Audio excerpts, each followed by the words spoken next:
Hoziroq borib eringizdan uzr so'rang. Agarda siz eringizni shu 3 ta gap bilan qalbini og'ritgan bo'lsangiz.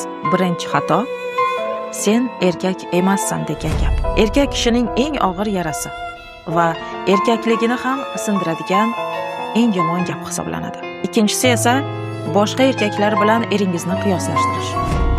Aslida erkak kishini buni hech qachon qabul qila olmaydi. Natijada eringiz sizga xotin sifatida emas, balki dushman sifatida qaraydi. Uchinchi xatoingiz esa men sen bilan yashashdan charchadim va biz ajralamiz. Aslida bu gapingiz bilan siz o'zingiz o'z qo'lingiz bilan oilangizni barbod qiladigan bo'lasiz. Va natijada eringiz ajralishdan oldin allaqachon xayolida siz bilan ajrashgan hisoblanadi. Siz nima deb o'ylaysiz? Yana qanday xatolar bilan